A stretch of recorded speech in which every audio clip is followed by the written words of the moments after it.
দেখো প্রশ্নে কি আছে, যদি x by a plus b minus c সমান y by b plus c minus a সমান z by c plus a minus b হয়, তাহলে প্রমাণ করি যে প্রতিটির অনুপাত x plus Y plus Z by a plus B plus c হবে।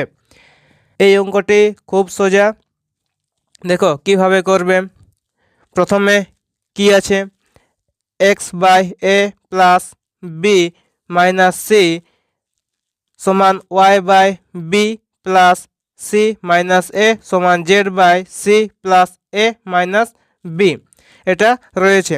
তো এটাকে তোমরা সংযোজন প্রক্রিয়ায় করে দাও। সংযোজন প্রক্রিয়ার মানে কি, লবগুলির যোগফল বাই হরগুলির যোগফল।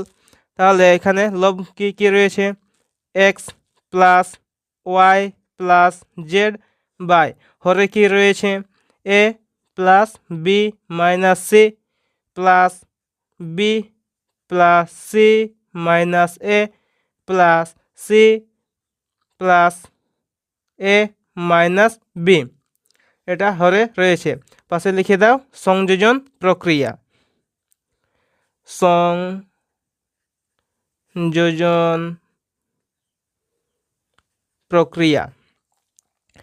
এরপরে দেখো হরে কি কি কাটবে, প্লাস এ মাইনাস এ কেটে গেল, প্লাস বি মাইনাস বি কেটে গেল, মাইনাস সি প্লাস সি কেটে গেল।